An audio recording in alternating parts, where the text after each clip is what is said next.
Welcome back to the Biostasis podcast. Today our guest is Dr. Christin Glorioso, whose blog I've been reading a lot in the last couple of months. There's a lot to read, a lot to catch up on. And what I particularly appreciate is Dr. Glorioso's critical thinking, deep dives into the literature on health-related topics and longevity-related topics. So we have a lot to cover today. Welcome, Dr. Glorioso. Thank you so much for having me. Now, you are a member of a number of organizations or created a number of initiatives that we'll talk about a little bit, but you're basically a neuroscientist, founder and CEO of NeuroAge Therapeutics, which I want to talk about a little bit, co-founder and CEO of Academics for the Future of Science, science advocacy and research nonprofit, among other things. But let's get to the topics. I want to start, because of our blog, because of our interest in preserving the brain, very importantly, more important than anything else, I wanted to start with some questions about brain function. And you've written some very interesting things recently. And this is a topic that's come up for me before in discussing Alzheimer's. I had heard that there was some evidence that in Alzheimer's, memories weren't actually lost, but the difficulty in retrieving the memories. And it seems that might be true. So perhaps that's a question you could address first of all. Are memories lost in Alzheimer's or merely inaccessible? Yeah, so there were some landmark papers now, I guess, about 20 years ago that showed in mice that if you teach a mouse a maze, so there's some cheese in the middle of the maze and, they're a normal mouse and they go and look for the cheese, they can remember how to do that. Now, if you then give that same mouse Alzheimer's by introducing human Alzheimer's related proteins, the mice can no longer do the maze. Their memory is disrupted and they can't do the maze. Now, if you do something as simple as put them on exercise, so you give them a running wheel, those same mice that have Alzheimer's, now all of a sudden, without teaching them anything, they remember how to do the maze again. So this is exactly what you're saying, that these memories are not lost or inaccessible, at least partially inaccessible. And that's very hopeful because that means that even in someone with advanced stage Alzheimer's, if you had a treatment that was effective, you could potentially regain those memories, that they wouldn't be lost forever. It wouldn't be like you treated someone and there's a hole and there's years where they can't remember stuff and their memory is starting over from scratch. Right. Yeah. That always seems plausible because you hear frequently of relatives going to see someone with Alzheimer's and one day they remember them, the next day they don't, and the next day they do. So that suggested that it was more of an access problem than a real loss problem. Now, do you think, is there evidence on whether this is true? I'm not sure if Alzheimer's is actually a single thing or if there are multiple things going on. And of course, there are other forms of dementia. Do we know about other forms of dementia if the same thing is true? Yeah, so I often get the question, what's the difference between Alzheimer's and dementia? Not from you, but many people are confused about what the difference is. It's because dementia is an umbrella term. So Alzheimer's is one type of dementia. There's also about a dozen other types, including commonly vascular dementia, frontotemporal dementia, Parkinson's dementia. And so yeah, each of those different types of dementia have a different cause. But the underlying principle of memories not being gone, even though you're losing neurons, you lose neurons in all of these, I think would hold true across these different types of dementias. And even Alzheimer's, as you pointed out, is not one thing. There are many different subtypes of Alzheimer's. I think we're going to learn more about that, different genetic underpinnings, different classification types. And part of why I think the memories are not lost but have a hard time being retrieved is well, for one thing, memories are stored in a bunch of different parts of the brain, so you have some redundancy. And so, if you have a memory about something you've seen, maybe you watched a movie or something visual, it's going to be stored in your visual cortex, which is like the visual part of your brain, but it may also be stored in a part of your brain that's more auditory. Maybe there's sounds related to it, and part of your brain that's more to do with storytelling, like the temporal cortex. So there's these different places your brain stores memory. It's sort of all over the brain. And so you can maybe access a memory through one path, even if you can't access it from a particular set of neurons that's been lost. Now, there was an interesting post recently about the single-dose psilocybin treatment with someone with advanced Alzheimer's, and apparently a pretty good recovery, though it seemed like the evidence maybe wasn't super solid. Can you comment on that? Yeah, I mean, it was interesting, and rightfully so. A lot of news outlets picked it up. I wrote about it myself, and I can give kind of a brief overview of what that was. So there was somewhere in Brazil. So in a what is a religious organization. It's only been around for a year, so we don't know much about the people that ran this study. But there was someone who had late stage Alzheimer's disease. So late enough stage that they weren't verbal, even were incontinent. So, also were not walking very well. So this is pretty advanced Alzheimer's disease. And they gave this woman a heroic dose of psilocybin. So one that would, as people say, would cause ego death. So this is not a small dose of psilocybin. Yeah. And so the woman had kind of a very intense night. The ethics of it, I'm not sure about, because she was hyperthermic, and there's some real health risks with that kind of dose in someone that's maybe not able to consent that well. So that aside, what was reported in a well established scientific journal, so this was peer reviewed published case study, that she was now continent again, was walking better, and was able to form sentences, which is giant improvement. Now, because it's not a randomized control trial, could that be due to chance? As you mentioned, people wax and wane with the disease. The incontinence was actually the strongest point of it, because that is something that doesn't tend to wax and wane. So that's kind of huge. And the paper was postulating that that was actually coming from improvements in the brain, because the brain is actually controlling your bladder. So I think it's super interesting. We need so many more follow-up studies to that, but I think it's hopeful. Yeah, it's interesting. There seems to be more openness to trying out various kinds of psychedelics and related drugs for medical conditions. So hopefully they'll be quite useful.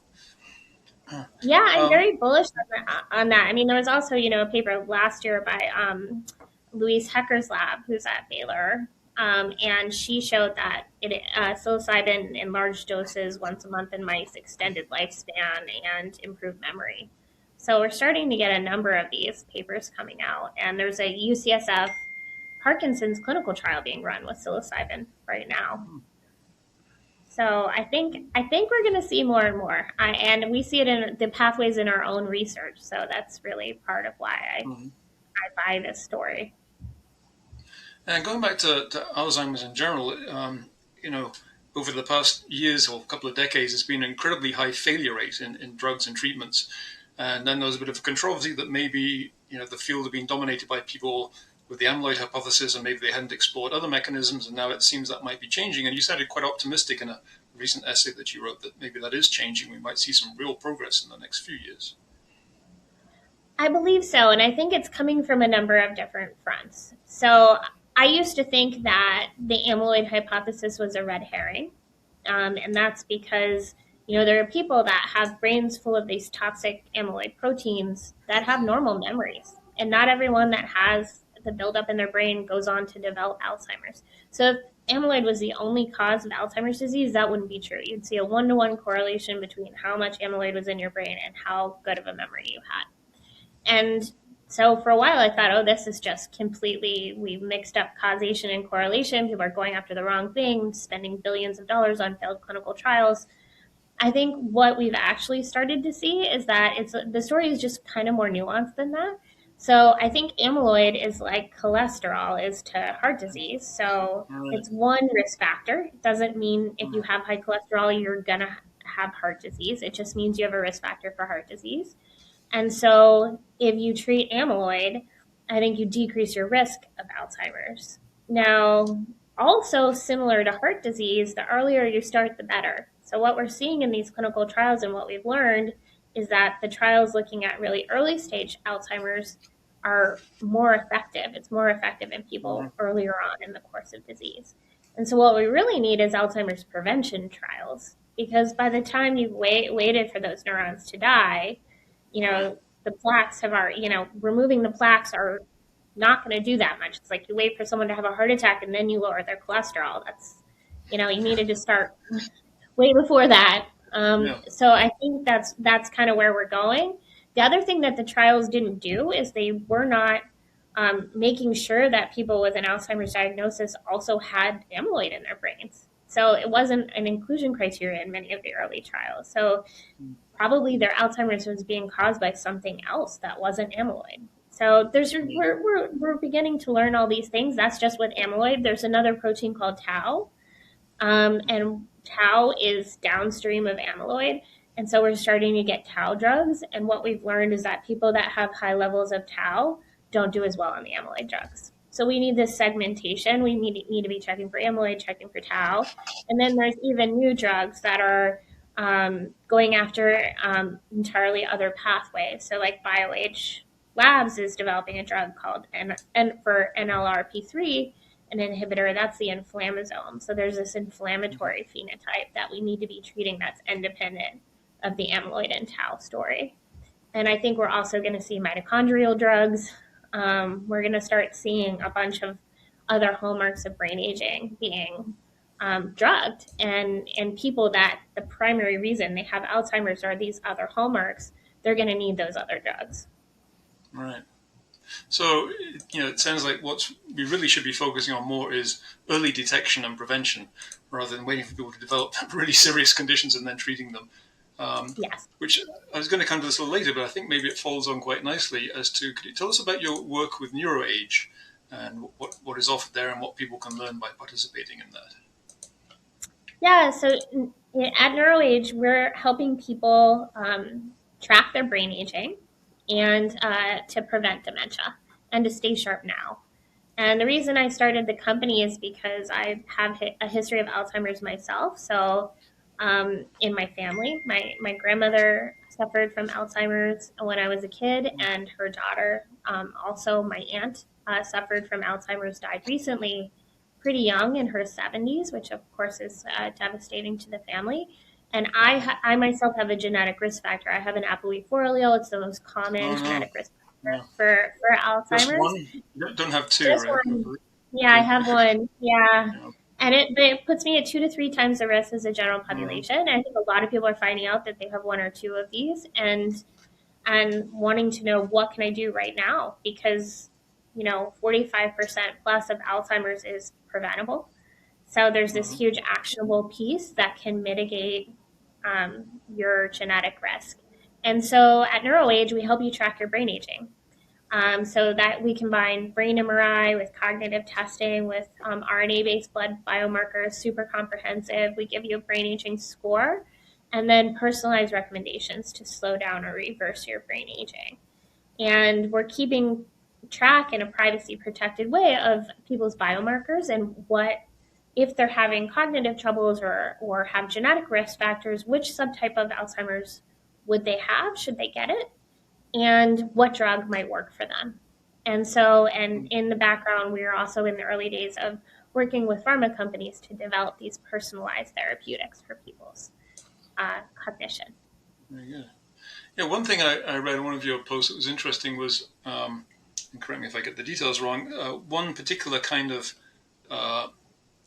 is a reaction time test, a reaction time with decision making. I think I did something like that back in 2000 at the Kronos Clinic, which is a very early longevity clinic that doesn't exist anymore. And they had a number of tests like that. Yeah, one of them was where you're looking at something on the screen, or you wait for some stimulus and you have to punch a button as quickly as you can. And I think you wrote something about that. That seems to be a pretty good test compared to some other similar tests. Yeah, so that's one of our cognitive tests is reaction time, and that decreases steadily even starting in your 20s. So you can tell the difference between a 20 or a 30-year-old on a reaction time test. And of course, that's important. It's a predictor of Alzheimer's and age of onset of Alzheimer's. It's also important for preventing falls, for being okay when you're driving, and you can train it. And there have been randomized control studies now that are 20 years long that showed that people that train their reaction time could decrease their dementia risk up to 30% 10 years later. And so this is huge effect of that. And it doesn't work. It's not like you train your reaction time. The only thing that gets better is your reaction time. It also improves your memory. It increases risk of a bunch of things. So it's going across modalities. And we think the reason for that is that it's improving the wiring of the brain. So myelination. So there's this coating around your axons that make them faster. And so if you train your brain, you can improve that coating, and that's going to end up making your memory better, not just your reaction time. And this works better than doing crossword puzzles. Yes. So in that study, they compared it to training your executive function or your memory. Those had a trend towards helping, but the only one that had a statistically significant difference was speed of processing training. Okay. Yeah, because that's kind of a standard piece of advice, right? Is like, do crossword puzzles when you get older, or listen to music, or do something different. But I think it's maybe a variety of cognitive tasks that matter more than doing a lot of one thing like crossword puzzles. Yeah, and if you look at observational studies like the UK Biobank, people that do crossword puzzles or video games do have lower rates of dementia. So there is this relationship. But if you had to pick one, which is why at NeuroAge we focus on this one type of training, because I don't know, most people are busy. They don't want to spend more than 10 minutes a day training their brain. So we choose speed of processing training because that has the most evidence of anything to help. I have to look back at the test that I was given 26 years ago and see if it's a standard one that I could compare to your results. That would be interesting to see, because I've got things like DEXA scans I can compare over a quarter of a century, but I'm not sure whether that one is comparable. That'd be pretty interesting. Yeah. Now, one thing I really enjoy about your blog is, as I mentioned at the beginning, you kind of do these deep dives. I think very impressive, and also the critical thinking. Obviously, there's a lot of, so many blogs out there with health advice, and a lot of it is very uncritical. It doesn't really look into the studies and how they're done. So, and a lot of health advice seems to be plagued by a lack of clinical studies, heavy reliance on epidemiological studies, which have a hard time proving causation. And then we've got additional problems, like I think in academics and in research, certain interests tend to capture the journals, right? And then they probably what happened with the Alzheimer's hypothesis there. So it's hard to get alternative views in there. So what tips do you have? I know this is kind of a difficult question to answer in general, but what tips do you have for thinking critically about health claims, apart from read my blog, which people definitely should do? Yes. So there's different levels of evidence, and the longevity field is pretty new. It's the last 5 years, and so a lot of people are having a hard time figuring out what's real, what's a gray area, what's not real. And so, you first want to start with what evidence exists. And so for a lot of the longevity supplements, the only evidence that exists is in animals. And so that's a pretty low level of evidence, because lots of things fail in clinical trials that work really well in mice. And that's differences in our biology. So, in the neuro space, 95% of neuroclinical trials fail. They all worked in mice to get to that point. Yeah. So starting out with something that doesn't have any human evidence, the chances that it's real is like 5% or less. So you got to start there with that knowledge. And then if there are clinical human studies, what level of human studies are there? So is it observational, which means they just took a big population of people and asked, okay, the people that took this supplement versus not, are they have this less of this disease or not? And so that's a better level of evidence, but there's lots of confounds. So, one example is cholesterol. So this is one that comes up in influencers all the time.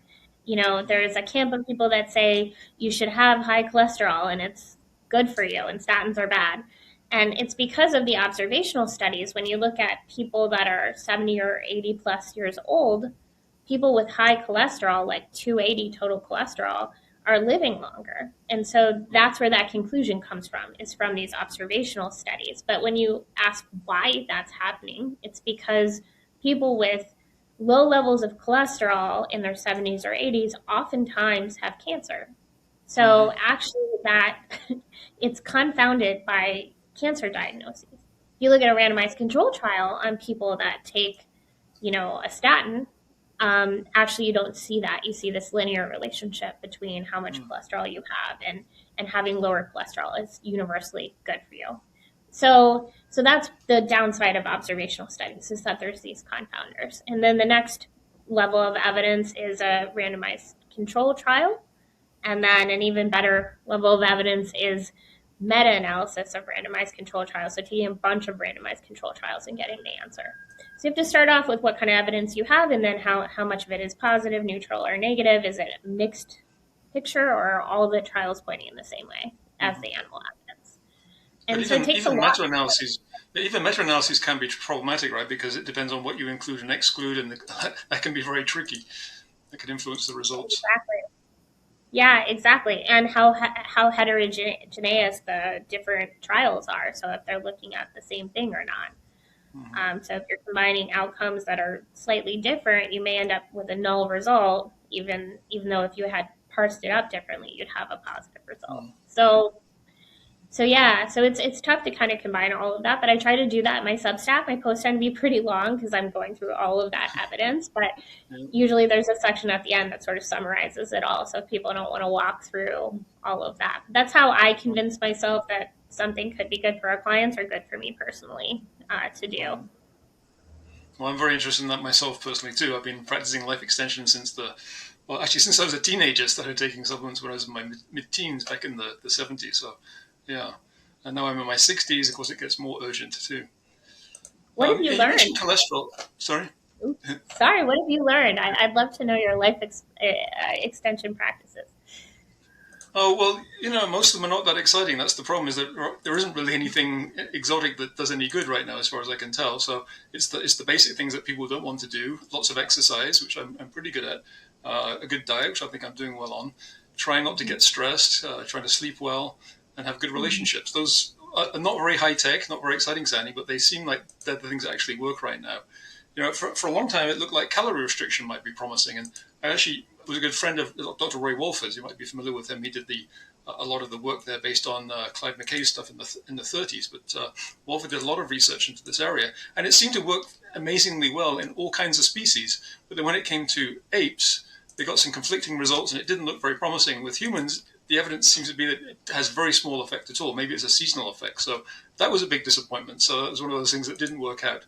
So yeah, it's back to the basics really for me. But I think a lot of tracking. I don't obsessively track things every day, but I have my smartwatch. I make sure I get my steps and a certain number of minutes of exercise. So I think that's helpful, but I don't obsess on that. And just keeping track of things over time, getting DEXA scans and monitoring my body fat levels, all that kind of thing. But yes, I'm still waiting for the magic elixir that's going to actually make a big difference. You know. Do you have anything you do? Well, actually, one thing I did that was unusual, and I think the evidence is looking very good for this. I was in the first 10 people in the TRIM trial, the thymus regeneration trial that Oh, Dr. Gregory Fay did. I was actually patient number one there. And we took growth hormone for 3 times a week, I think, for about a year. We went to Stanford Medical School to have a thymus scan before and after. And apparently it did work. The cortex, the healthy part of the thymus that produces the fresh T cells, actually regrew. And then a few years later, Greg sent our blood samples to Steve Horvath. Of course, is famous for his aging clocks. And he said in the last 3 months of the trial, we got like a year and a half younger. So, I'm not sure how much to buy that, but that was pretty exciting. I would love to do this again, maybe for 18 months, because it seems like we got that life extension boost in the last 3 months. So maybe if we did 18 months, it would be better. So that's the most exotic thing I've done. yeah, that's super interesting. Are you still taking growth hormone, or did you stop No, after the trial? no, it was just for Yeah, the year. Yeah. yeah. Interestingly, though, I didn't notice any changes at the gym, like a regular workout, and I monitor my strength. I didn't notice any of that. So I think bodybuilders who take it must be taking really big doses, or of course they're taking a bunch of other stuff with it. But I didn't notice any difference on that dose, even though I was at the maximum allowable dose according to the FDA for the trial. Do you have anything Yeah. unusual that you do that you think there's some decent evidence for? Unusual? No, I'm pretty conservative, but I'm not optimized. I'm on my own journey to try to do all the things. We have the 9 pillars of healthy brain aging at NeuroAge, and we created an app that's in beta right now. So I'm using our own app to track about 30 different metrics a day, Mm. and this is did I get 8 hours of sleep? Did I do an hour of exercise? Is it different exercises, throughout the week? Did I get an hour of social time, which is, what's optimal with a friend or a colleague or something like that through every day. Not on Facebook. Yeah, Facebook doesn't count. Well, video chat might count, but Yeah. AI and Facebook does not count. Yeah. Um, did I eat 30 different vegetables in a week and fruits for the microbiome? I Yeah. What else? Lowering stress, so I meditate outside and try to get a half an hour at least of sunshine. So it's the basics, like you said, right? But making sure you do that every day is actually pretty challenging to sort of Yeah. develop those Yeah. habits. I'm no good at meditation. I'm just too impatient. I actually learned meditation when I was really quite young in transcendental meditation from my Latin teacher when I was about 13, but I'm just not good at it because I just don't have the patience to sit still. So it's funny. But Yeah, yeah, I I should do more of I that love one. yeah, for sure. I love hot yoga, and I feel like when I'm done with hot yoga is like the optimal time for me to meditate because my brain just like all of that heat and like um, rigorous exercise just like calms my brain. But then the Mhm. meditation isn't long enough, so I think they need hot yoga with longer meditations at the end. But yeah. Uh, you know, in my view, supplements are kind of a tricky area. There's not really a lot of strong evidence for most of them, but I think some of them might do some people some good. Um, for instance, one example is from my 23andMe results, I realized that I don't process folate very well. So I have to take a methylated folate supplement, which I can process better. I also take vitamin D because I'm very pale skinned. I lived in Arizona. I can't go out in the sun much, so I have pretty low levels unless I take a pretty good supplement. So I do actually take a number of things, but I'm always kind of skeptical of whether any of them are actually working. Which ones do you think might be worth looking at? Maybe depending on the individual.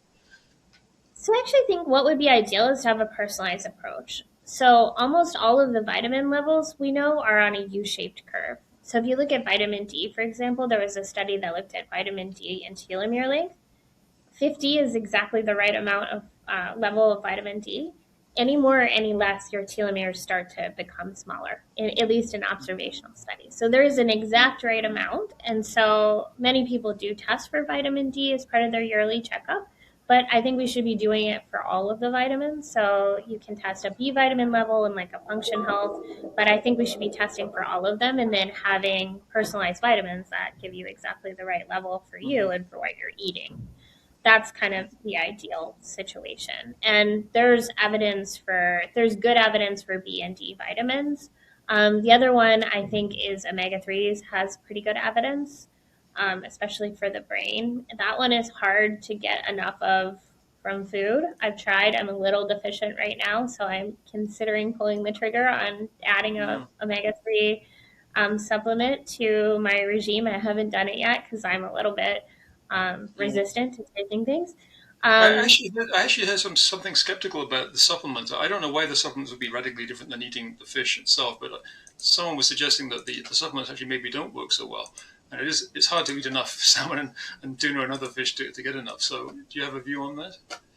yeah, so if you look at the studies, the supplements tend to work, but not as well as getting it from diet. So, diet, for whatever reason, I don't think we really understand the mechanism, is a better way to consume omega 3s. I tried. I mean, I eat salmon probably like 3 times a week, but it's still not enough.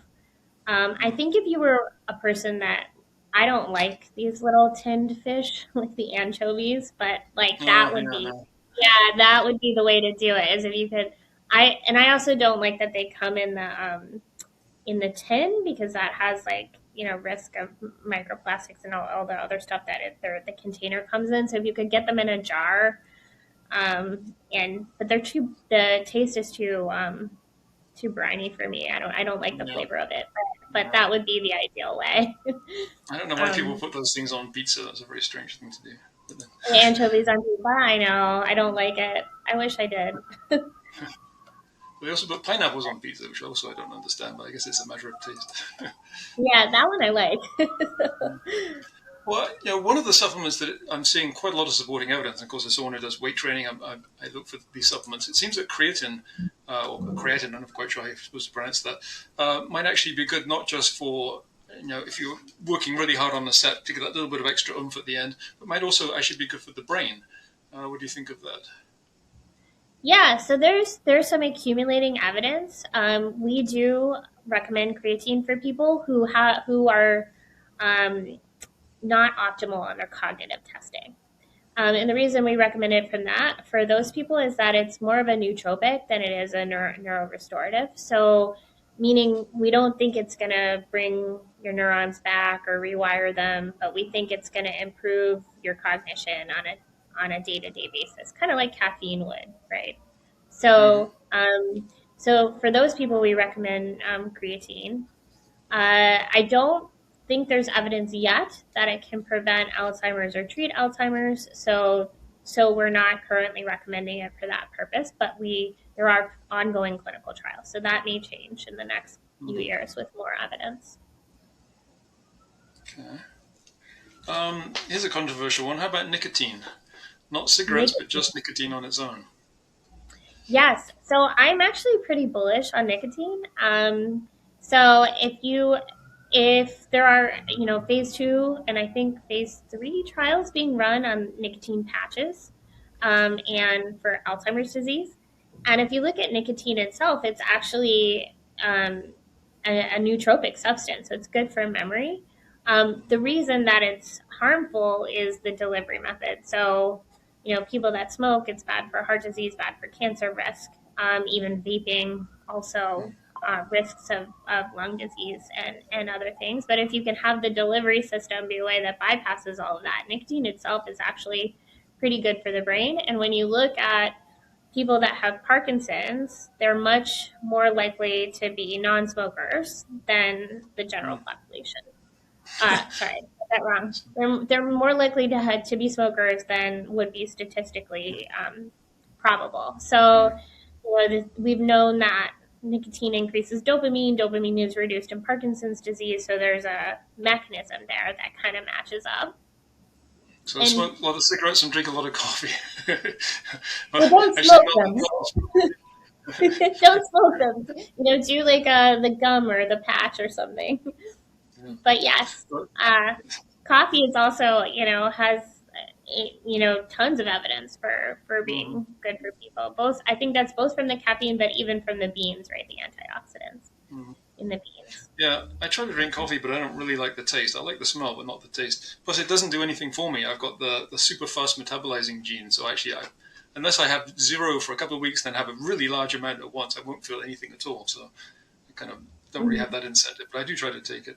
But it's funny talking about nicotine and caffeine being good for you. It reminds me of Woody Allen's Sleeper. I don't know if you ever saw that, where he wakes up in the future after being cryopreserved. And it turns out all the health advice in the 20th century was wrong and backwards, so now everybody's smoking and drinking coffee. So that actually is not totally wrong. It's kind of funny. Not, not totally wrong. Yeah. Um, I think there was even a study just last week that the American Heart Association I think came out and said it's fine to drink lots of coffee for your heart even. mhm. So yeah. I guess depending on how sensitive you are, some people can't have more than a couple of cups without getting too wired. But I wish I had that problem. Yeah, if it's gonna make your sleep quality lower, then that's also a problem for people. But Yeah. yeah. Well, let's talk a little bit about nootropics and neurorestoratives. I've actually, played with these a little bit, not so much recently, but very early on, back in the 90s, I've tried paracetam and hydrogen and vasopressin nasal spray, which I don't know how you get that these days, but that was actually quite handy for seeing 3-hour movies because you take a spray, you don't need to pee for, for several hours. That was quite handy. Um, Oh wow. yeah, I don't know where you get that these days. Do you think, well, first of all, let's explain the difference between neurorestoratives and other neurotropics, the different mechanisms of action, and which ones might actually, apart from caffeine and nicotine, which ones actually might work? Um, so the difference between nootropics and neurorestorative. So um, nootropics affect your cognition in the moment that you're doing things. Neurorestorative actually improve the structure and function of your brain long term. So a nootropic would, if you stop taking it, the results go away. A neurorestorative, you would expect even when you stop taking it, it's going to have lasting effects because it's altered the structure or function of your brain. And so there's more nootropics than there are neurorestoratives. And I went through the evidence for, for a lot of these, but caffeine is sort of a classic nootropic, and caffeine with L-theanine, which is L-theanine is found in tea. Um, Mm-hmm. so there's been meta-analysis of randomized control trials that they show they improve your attention and your Mm-hmm. ability to task switch. So that That's it, cup the of coffee, combination of caffeine with theanine together. Yeah. yeah, and the L-theanine might even mellow the caffeine, so Mm-hmm. people can do those two together. And then there's of course your prescription stimulants. So commonly they're prescribed for ADHD, but people, are using them that don't have ADHD. So there was a meta-analysis of 48 placebo-controlled trials, and they saw small effects in Mm-hmm. people without ADHD.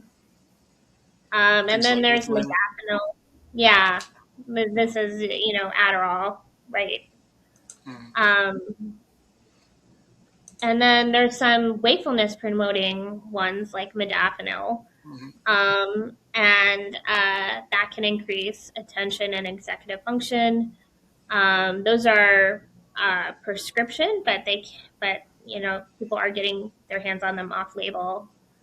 They're very Um, expensive by prescription. I think like I tried to get a prescription once; it was like $400 or $500 or something. So it sends you to the black market because that's just outrageously expensive.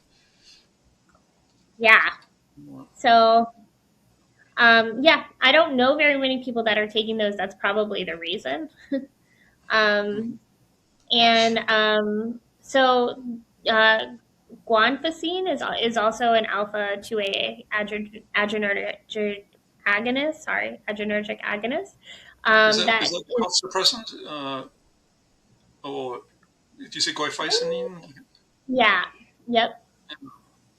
Is that the one that you're getting in cough medicines for? Is either an expectorant or a suppressant, or maybe just sounds similar. I don't know. Yeah, G I'm U not sure about N that. something like that. Yeah, Guanfacine.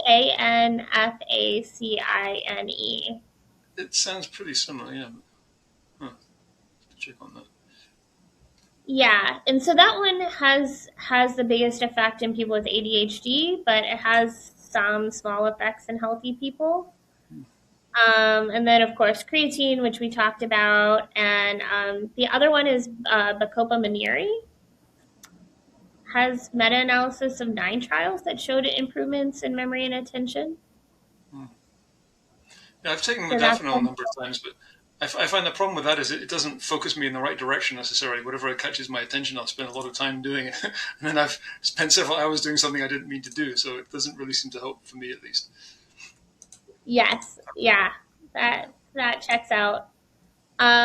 Nicotine as well is has evidence for improving cognition as a nootropic. Um, and then there's smaller support for L-tyrosine, acetylcholine, alpha GPC, and the racetams. So that evidence is smaller, but is there. And then the other one is in women, hormone replacement therapy also Mm-hmm. is a nootropic, mostly removing those negative symptoms that arise in perimenopause and menopause. Right. So those are nootropics. So we don't expect that that's necessarily going to change the structure of your brain or be lasting, but in the moment, it might be helpful for cognition. Mm-hmm. And then there's a smaller list that are neurorestoratives. And so a lot of those are, not drugs. So we know things like aerobic exercise can change the structure of your brain. Mm-hmm. What we mentioned before, speed of processing training can change the structure of your brain. And then B vitamins actually have some evidence for them, especially if people have high homocysteine. So those are people with the genetic factor you were talking about before. I'm assuming Mm-hmm. you have an MTHFR allele. And then, of course, the anti-amyloid antibodies in people that have amyloid in their brains. Omega-3s have some evidence for being neurorestorative. Yeah, so Yeah, that's my basically experience. the list. Yeah. Yeah. Yeah, my experience with nootropics is kind of mixed. I found that paracetam didn't really do very much, except one time, which was actually before my PhD qualifying exam. I took like half a bottle.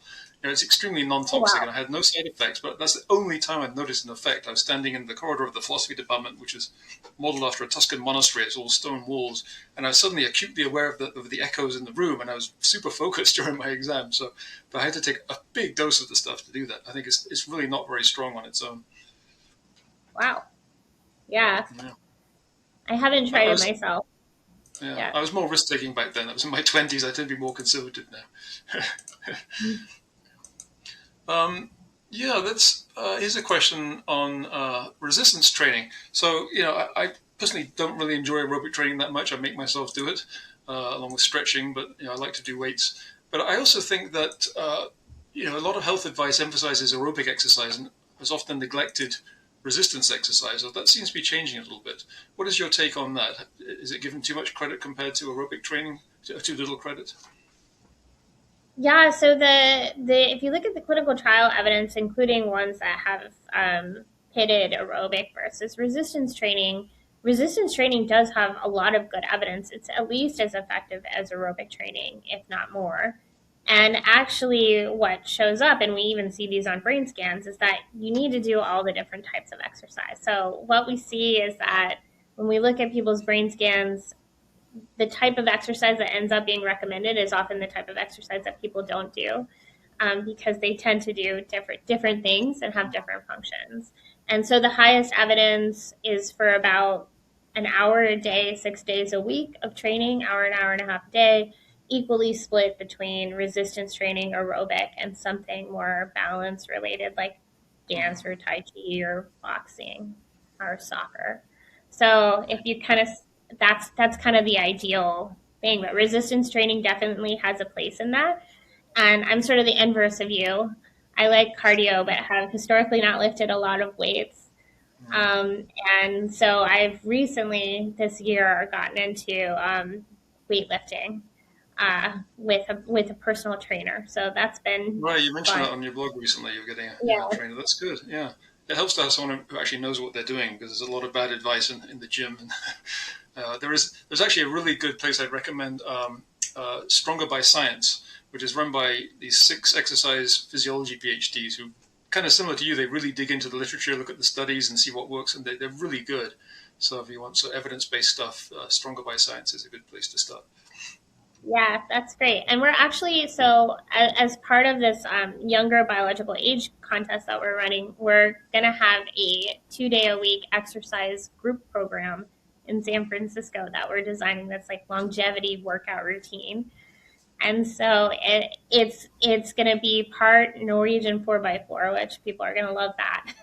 It's like really painful exercise of like 4 out, 4 out, all, running as hard as you can for 4 minutes, and then 3 minutes of light jogging or walking, and then you do that four Mhm. times. It's really hard. It's like a trap workout. Yeah, intervals are tough.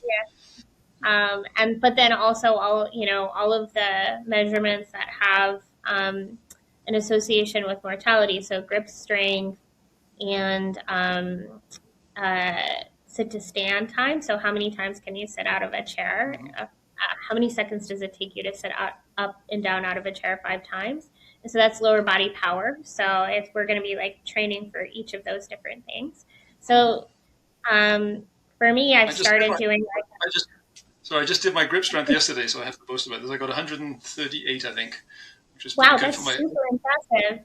That It's is good for super 25 impressive. years old, let alone 62. But yeah, I don't Yeah, actually do any forearm exercises. It's just a side effect of doing other gripping exercises. yeah. So from what I was reading, the best way to train your grip strength is pull-ups or dead hangs Hmm. and farmer's carries. So you like walk around with kettlebells in Hmm. one in each hand, but also like climbing, like in a climbing gym. So what do you do to get that?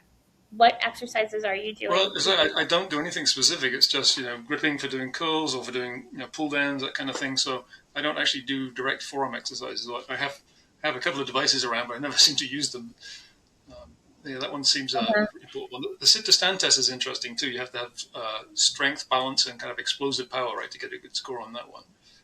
Yeah, it's power. So that's like leg press and box jumps. those kind of things. Yeah. Yeah, I think you were advocating for, and I actually agree with the exercise physiology guys on this, that to get the best results from resistance exercise, you want to really explode with your movement, like, rather than just like slowly pushing. You want to as fast as you can. That seems to actually have better health effects and actually better strength effects as well. Mm-hmm. Let's talk about alcohol, because this has been something that's obviously been in the news a lot recently. A lot of disagreement. The take was that obviously large amounts are not good for you.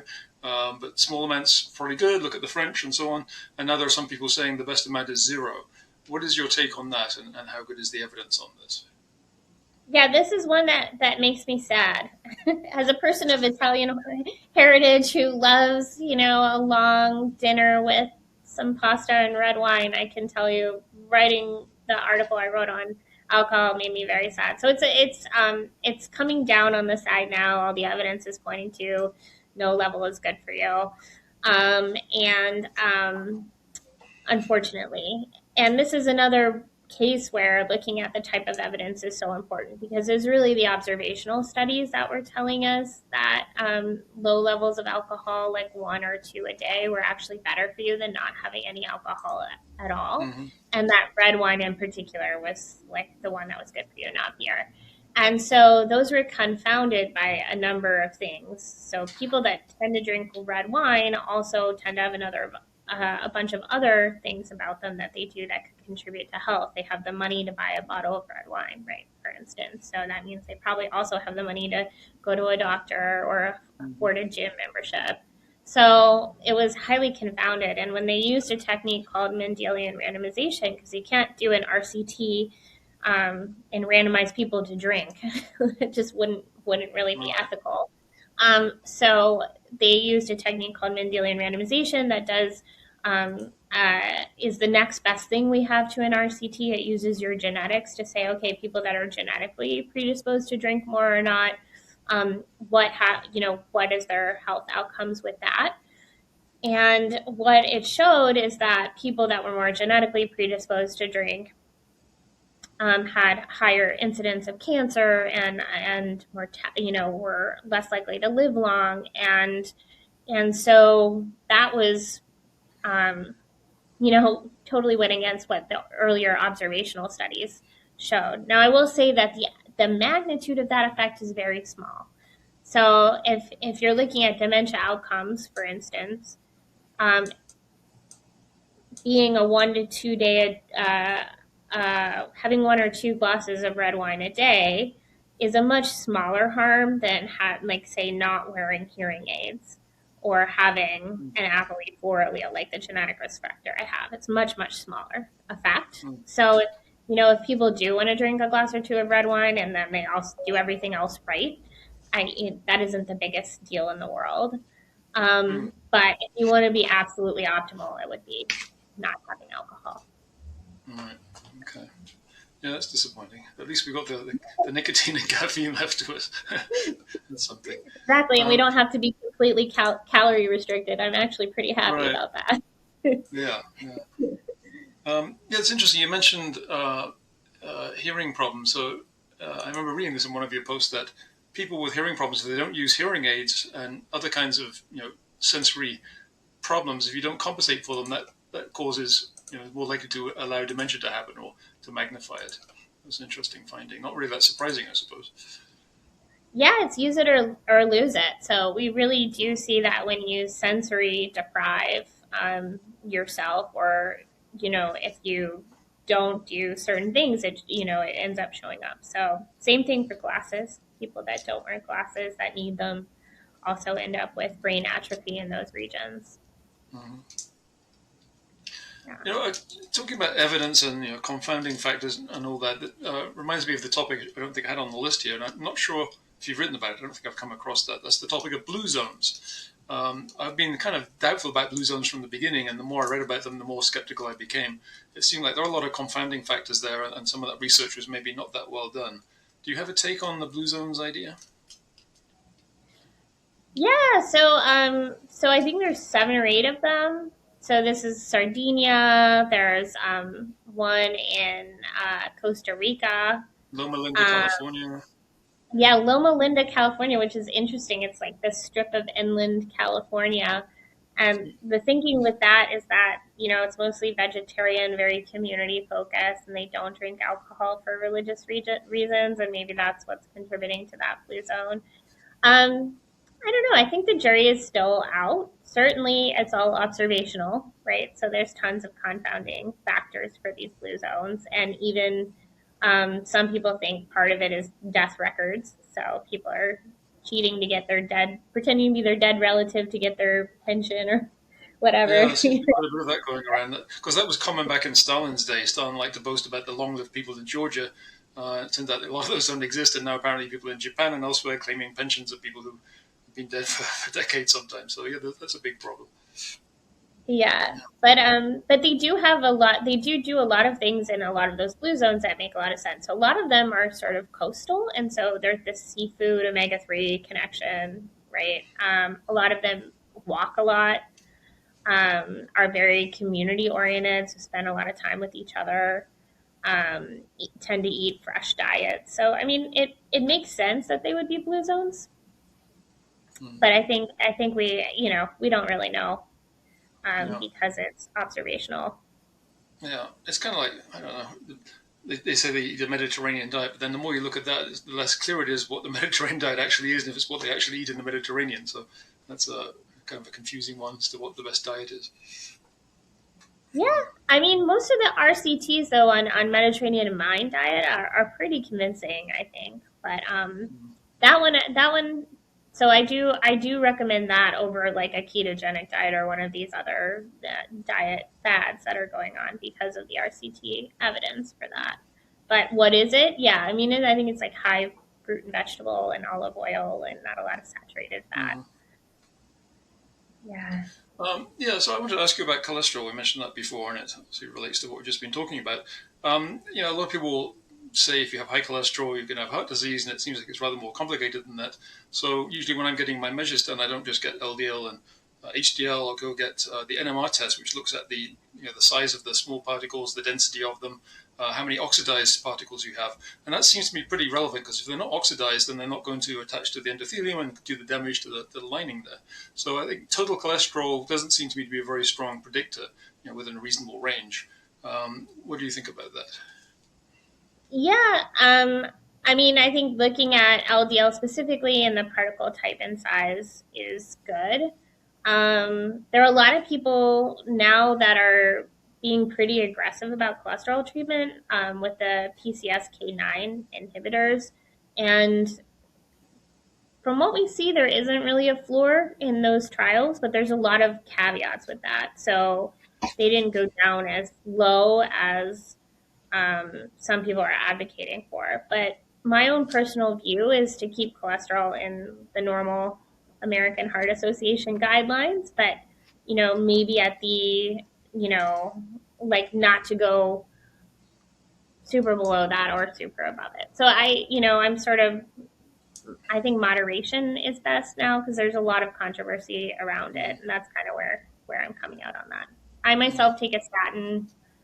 I had to talk my doctor into that. You know, because there is some evidence that it is helpful for dementia prevention. Mm-hmm. Yeah, I was talking to a friend of mine who's quite sophisticated in this area. He was saying he's taking something that's not strictly speaking a statin. It's some kind of new class of drugs which I guess blocks the uptake of some fats or something like that. So it doesn't work quite the same, but it has the same health benefits. Are you familiar with that? I can't remember the name of the drug that he mentioned.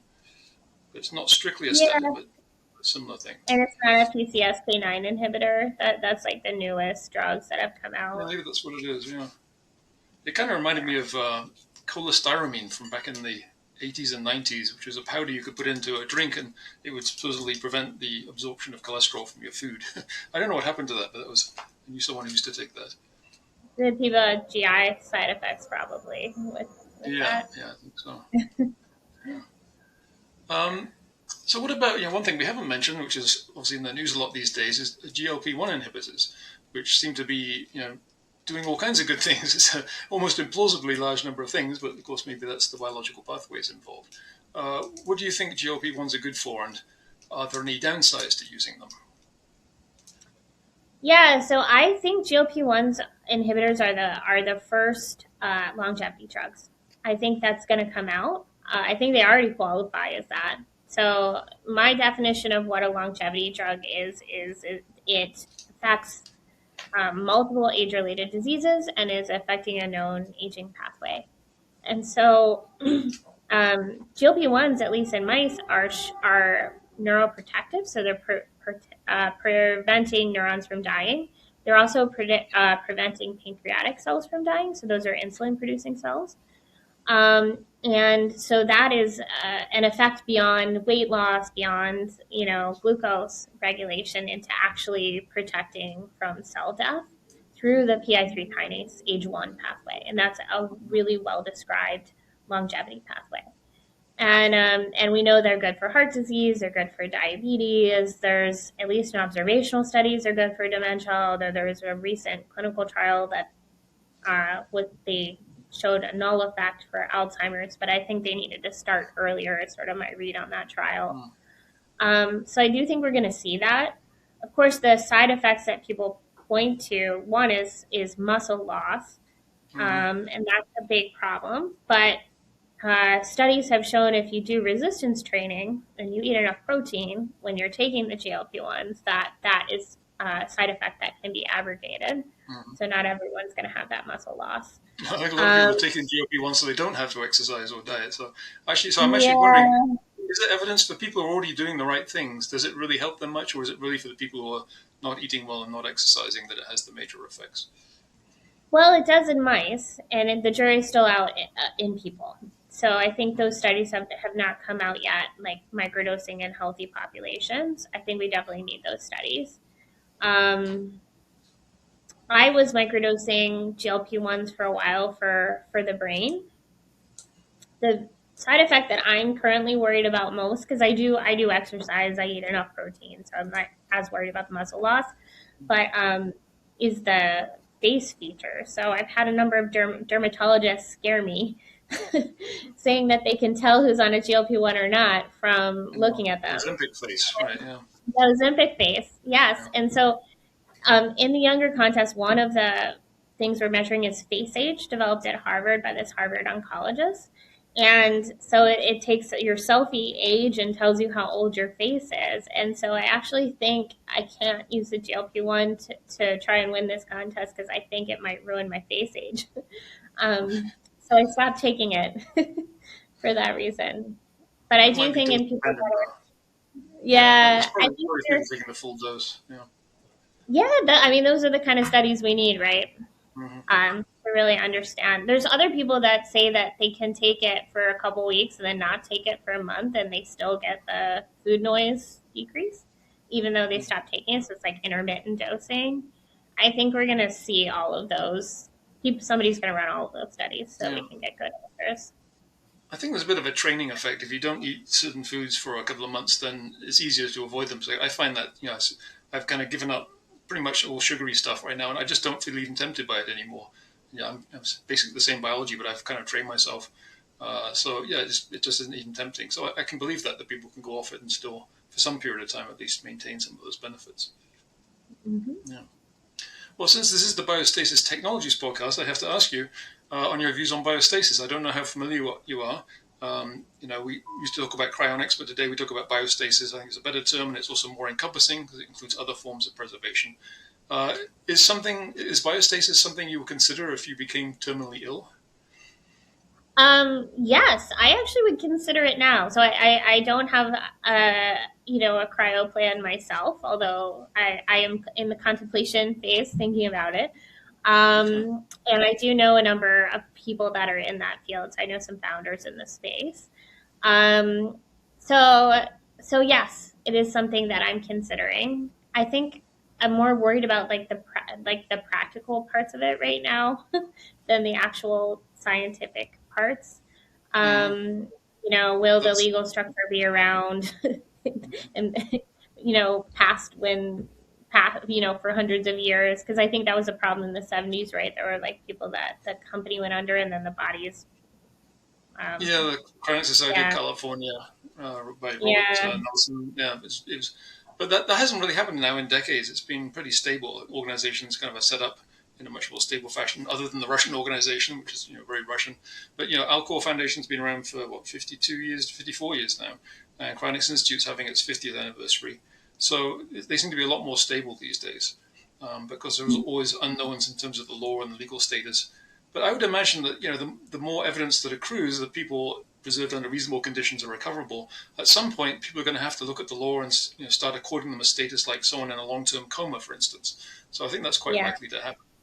Yeah. yeah, But yeah, as you say, yeah. the practical issues are the tough ones. There seems to be growing evidence that under decent conditions this works pretty well. We've got the brain preservation prize stuff. Greg Fay's recent publication of the Stephen Coles paper. I don't know if you came across that. Dr. Coles was an Alcor member who we cryopreserved 10 or 11 years ago, something like that, who didn't have the funding and then decided that he wanted to do it anyway. And so we basically did it as a research case and took brain samples, which Gregory Fay then analyzed and showed that it's amazingly well preserved, not just the connectome, but the neural bodies, all those small components. So the evidence is, I think, well ahead of what people realize. But to me, I think the biggest obstacles for most people are actually that it might work, and they're actually afraid that it will work, and they're going to end up in a future that's alien to them. And a Oh, lot of people are pessimistic about the future, right? So they tend to worry about coming back into a world that they think is going to be apocalyptic, which I personally don't worry about so much. oh no, I'm an optimist. Yeah, I'm not worried about that. I mean, it would be interesting, right? I think to Yeah, wake up yeah, in very that world. interesting. Worst case scenario, I guess you would just, yeah, you'd be in the middle of a war or something. I mean, I don't know. Yeah, but I don't think they wouldn't bring you back in the middle of a war, though. I think they have other No, things to no, do, right? no. I think if Yeah, you're brought back into a world that has the technological capability, has the wealth, has the conditions. So it's kind of like the anthropic principle in a way. It's almost self-selecting that if you do come back, it's probably not going to be too bad. yeah, yeah. I agree with Yeah. that. Yeah, All these, that part makes yeah, sense. yeah. All these scenarios that they come back to use your organs or turn you into a zombie slave or something are all completely ludicrous and don't make any economic sense. Yeah. Well, good to hear you're considering that. I think it's a lot more difficult for me to consider this than it is life extension in general for some reason. The idea of this kind of gap freaks a lot of people out. So no, I'm glad to hear you are pursuing that. Good. Yeah, you might look into tomorrow biostasis because they actually, they're based in Switzerland and Germany, but they actually do have a standby team in the Northern California area. So, only Alcor and tomorrow biostasis will actually be able to respond rapidly to where you live. So, and I think they're doing a pretty good job. I'm impressed with I what. know them. Yeah, yeah. I know that company. Yep. Yeah, Yeah. yeah. I'm sure you met Emil because he goes to so many Yeah. conferences. Yeah. I Okay. see. Yes, I run into Emil at 3 or 4 conferences a year somehow. Mm-hmm. So we're on the same circuit. Yeah. But as I mentioned at the beginning, you seem to be involved with a lot of different initiatives and organizations. You're at the Buck Institute as well, is that correct? I'm actually not. So that's a Oh, common you're not. misconception about Oh, me. Yeah. where did I come Um, across that? a lot of people think that because I run a conference at the Buck called the Longevity Oh, Summit. okay. It's the 6th year coming up in December. And that is a collaboration between my nonprofit Longevity Global and the Buck Institute. Hmm. So Oh, we okay. work closely together with the Buck.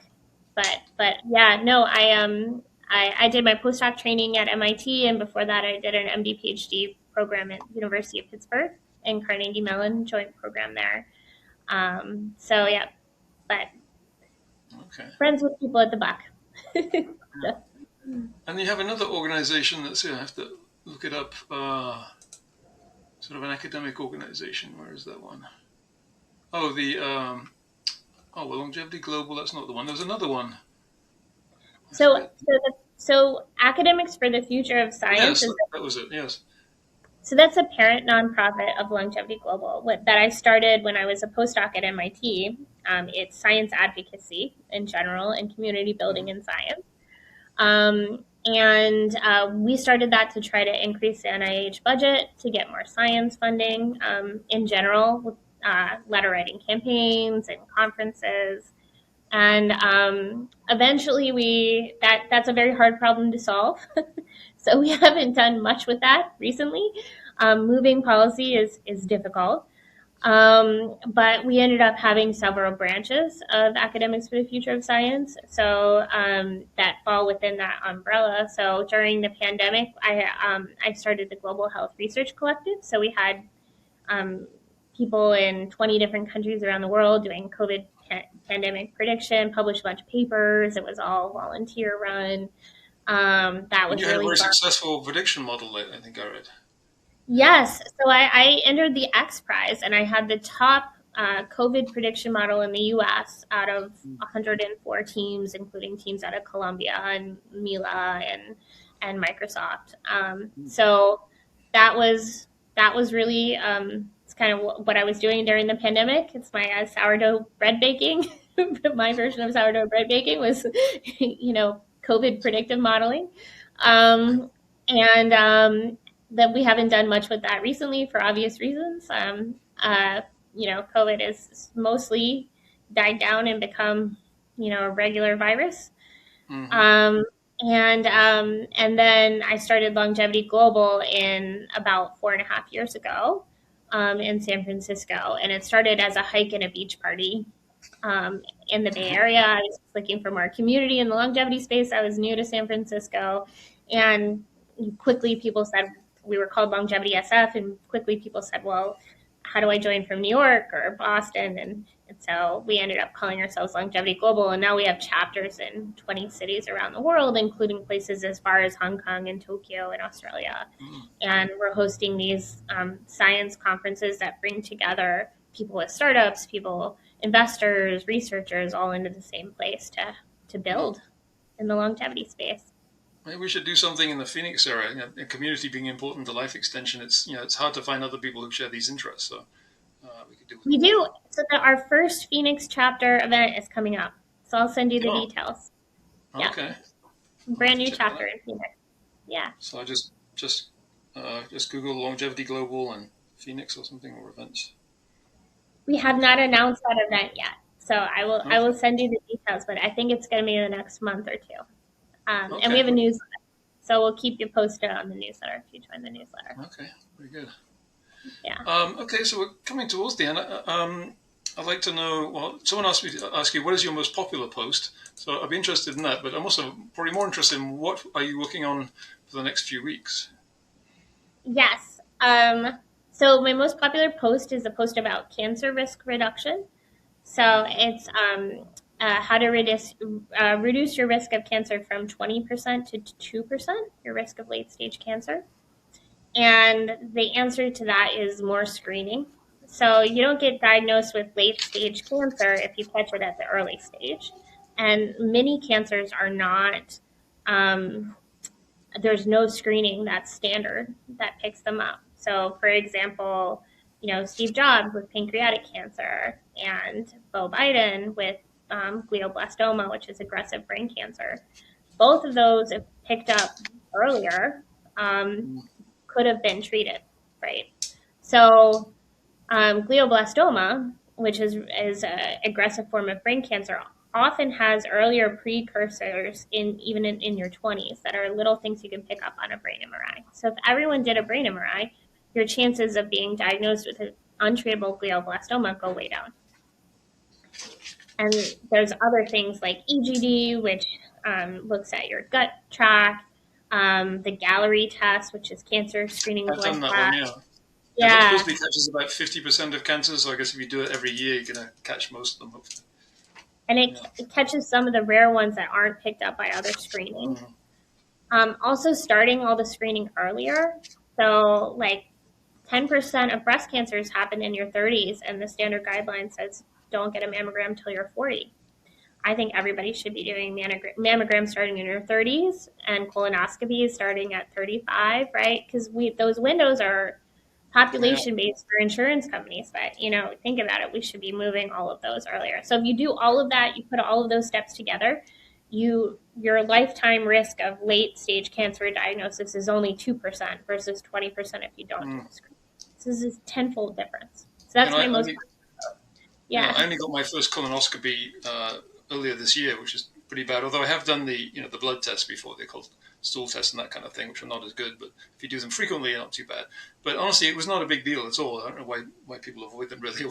I just put it off, but something I'll be doing. They say I don't need to do another one for 10 years, but I think I'll probably, that seems like a long time. Things can develop in 10 years, right? So I think I'll probably do another one in 3 or 4 years maybe. Yeah, I think we should all be more aggressive, and I think the government should pay for it because in the long run, it's going to save them a lot of money to do all that screening and prevention. Yeah, Francis Crick died of colon cancer. The discoverer of DNA in his 80s, completely preventable. So, you mentioned brain MRIs. What about what do you think of whole body MRI scans? Are they worth doing, or are there too many false positives? What do you think about that? I completely think they're worth doing. So I had my first whole body MRI last year as part of our 42 groups retreat. And it's a venture capital group that invests in NeuroAge. They have a retreat in Half Moon Bay. And so we put 25 people through whole body MRIs and cardiac calciums, a whole gamut of testing. And going through that process, we caught things unfortunately, but fortunately, we caught things on people that they wouldn't have caught, anywhere else. And yeah, there's tons, and not false positives so much as like things that are ambiguous that are probably not a big deal, but that you need to go get another test. Like I have a kidney cyst, right? But I needed to do additional screening to make sure there wasn't the off chance it was a kidney tumor. So you just have to be prepared for that.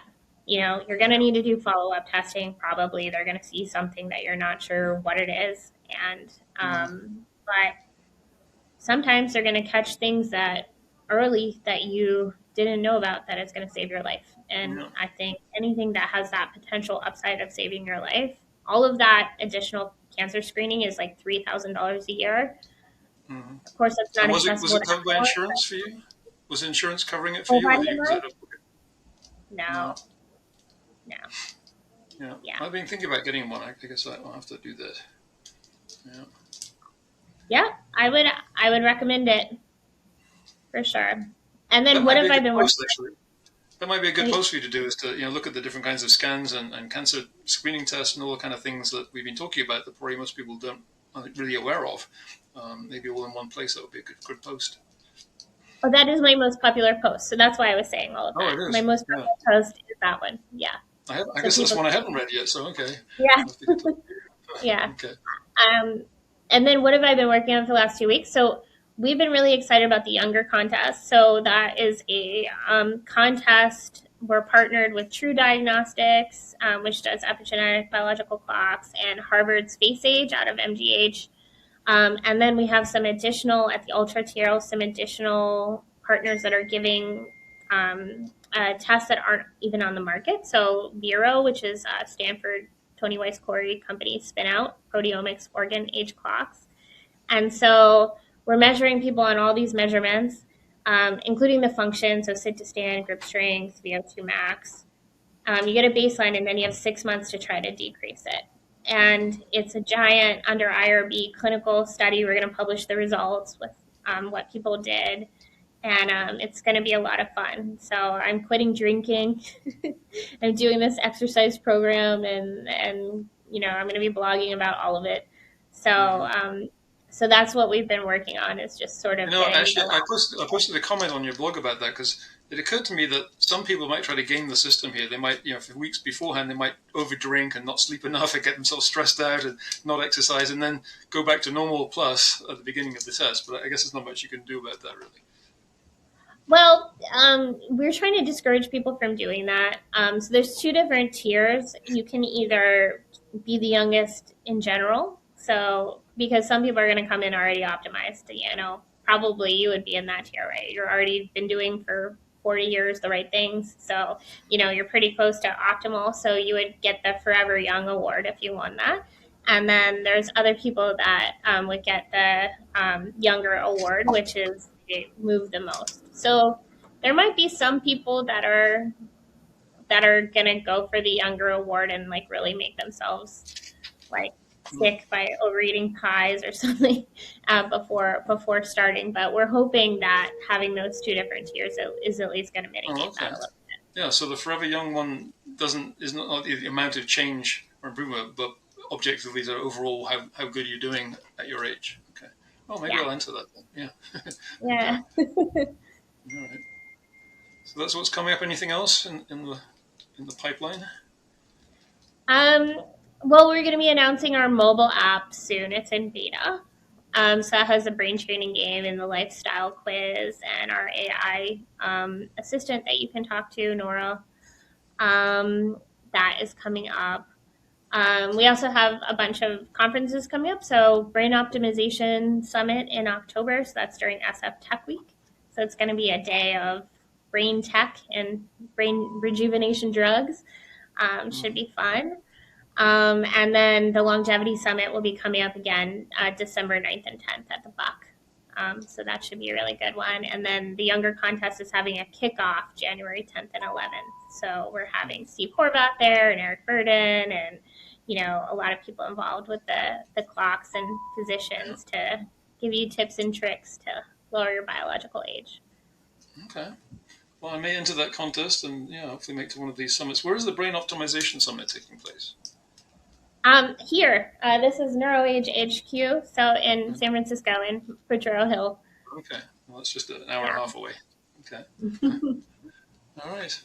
Well, thank you very much, Dr. Glorioso. That has been very informative, and I strongly encourage anybody listening who hasn't done so to check out your blog. It really, set some time aside. These are detailed pieces, and there's quite a few of them, but very valuable. And maybe we can have you back on at some point to discuss many more topics we could discuss too.